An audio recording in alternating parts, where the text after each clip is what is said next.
Upon reaching the age of 15, according to the medieval definition of adulthood, Galahad finally meets his father Lancelot, whom he had never encountered before. In a duel, Galahad defeats Lancelot, marking the first and only time Lancelot has ever been bested in a fair fight. Impressed by his skills, Lancelot knights Galahad. Subsequently, Galahad is brought to King Arthur's court in Camelot during Pentecost. Galahad is guided to the Round Table, where he is shown the vacant seat known as the Siege Perilous.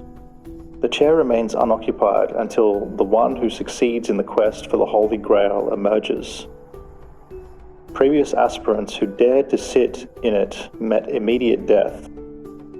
Galahad survives this trial, witnessed by Arthur, who recognizes his greatness and leads him to a river where a magical sword lies, Excalibur, embedded in a stone.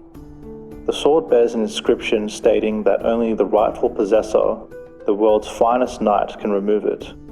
Galahad easily accomplishes this feat, and Arthur proclaims him the greatest knight ever. Galahad is swiftly invited to join the esteemed knights of the Round Table, and soon after, a mystical vision of the Grail appears before Arthur's court. Thus, the quest to find the sacred artifact commences. All the knights of the Round Table set forth on the journey to locate the Grail, with Galahad taking the lead and the others following suit. Arthur laments the departure of his knights, foreseeing that many may never return, perishing in their pursuit. He fears this marks the beginning of the end of the Round Table.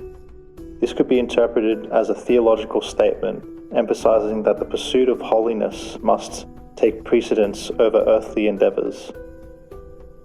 Galahad in some ways mirrors Arthur by extracting a sword from a stone, echoing Arthur's earlier feat.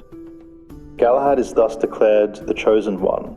Notably among the knights, Galahad possesses the ability to perform miracles such as banishing demons and healing the sick. He primarily embarks on the Grail quest alone, vanquishing foes, sparing them at times, rescuing fellow knights like Percival, and aiding distressed maidens. Eventually, Galahad reunites with Bors and Percival. Together, the three Blessed Virgin Knights encounter Percival's sister, who guides them to the mystical ship of Solomon.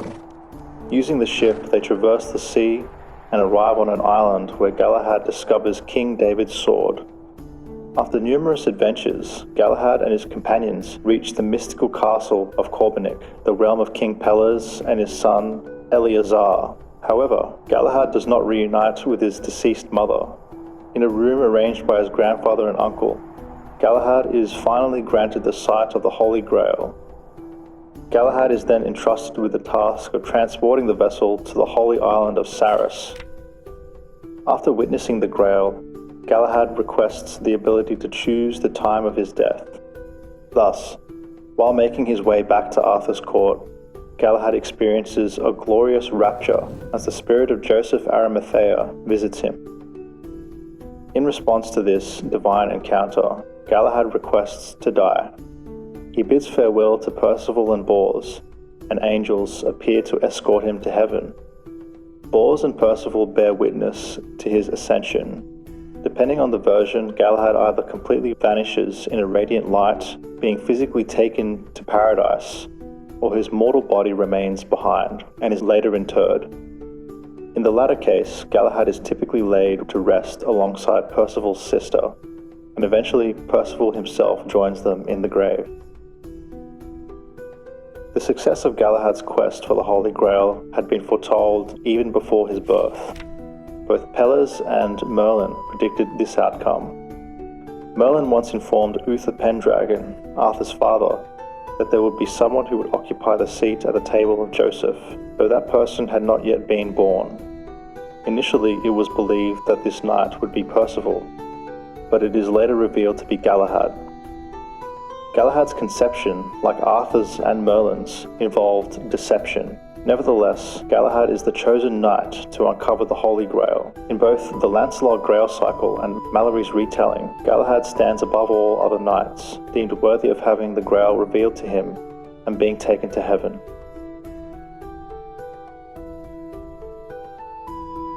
That's about all I have for you today. I made a really cool video about the lore of the Loathing Lady, who appears in multiple recounts in Celtic and Norse mythology that you can view here. Thank you for taking this journey with me through the mysterious tales of the Holy Grail.